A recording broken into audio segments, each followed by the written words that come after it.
Hi, I am Doc CM and I will do the hip examination. So first is inspection. I will assess the posture, gait, and symmetry. Normal gait or pelvic tilt may indicate muscle weakness or joint pathology.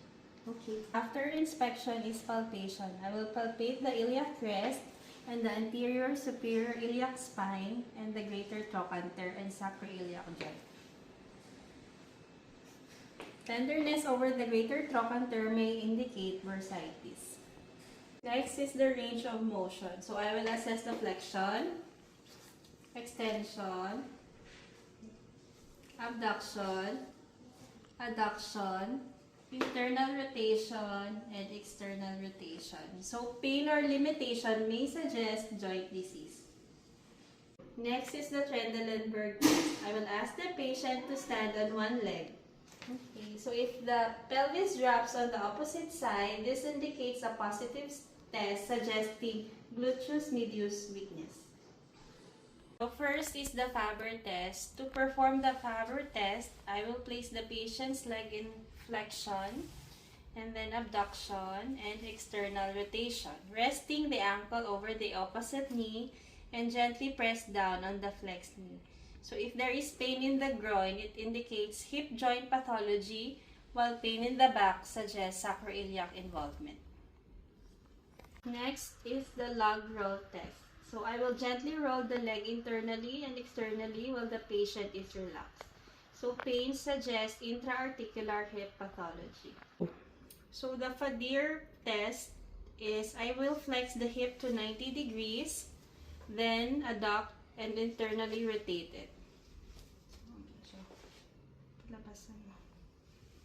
So pain indicates a positive test suggesting femoroacetabular impingement.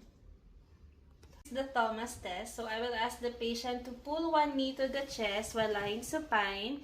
If the opposite leg lifts off the table, this indicates a positive test suggesting hip flexion contracture. Okay. Next is the Ober's test. So the patient is lying on their side. I will extend and abduct the hip and then allow it to slowly drop. If the leg remains elevated, this indicates a positive test suggesting iliotibial band tightness. This completes the hip examination. Good day, this is Doc Farah and I will be performing the physical assessment of the ankle and foot. So first is the inspection. So we will inspect for any swelling, deformities, skin changes, and arch abnormalities. So findings such as flat feet or any deformities may indicate chronic conditions. Next is the palpation. So we can palpate for the malleolus, the Achilles tendon, the calcaneus, and also for the metatarsals. So do the same for the other foot. So any localized tenderness may suggest ligament injury or fracture. So next is check for the range of motion. So ask the patient to dorsiflex the foot. So dorsiflex, then plantar flexion, inversion, and eversion. So any pain or limitation may indicate joint or ligament injury. Next are the special tests. So first is the anterior drawer test of the ankle. So this is a provocative test done to check for the integrity of the anterior talofibular ligament.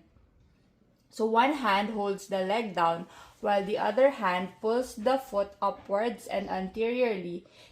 So it is important to also compare to one side, and the presence of tenderness or laxity on one side indicates an ATFL rupture. This is the talar tilt test. So invert the foot while stabilizing the ankle. So excessive inversion indicates a positive test suggesting calcaneofibular ligament injury. Next is the squeeze test. So compress the tibia and fibula together at the mid-calf. Any pain at the ankle indicates a positive test, suggesting syndesmotic injury. So next is the external rotation test. So dorsiflex the ankle and externally rotate the foot. So pain indicates a positive test suggesting a high ankle sprain. Next is the Mulder's test. So it is a provocative test that consists of compressing the metatarsal heads. And if the pain is reproduced or there is a click, then the test is considered positive for the presence of a Morton's neuroma. So next is the Tinel sign. So you can tap over the posterior tibial nerve, and any tingling indicates a positive test suggesting tarsal tunnel syndrome. This is the Thompson test. So to confirm a suspected Achilles tendon rupture, have the patient lying prone and then squeeze the calf while observing the foot. So if there is a plantar flexion of the foot, this means that the tendon is intact. Otherwise, a reduced or absent plantar flexion when compared with the other side is indicative of a tendon rupture.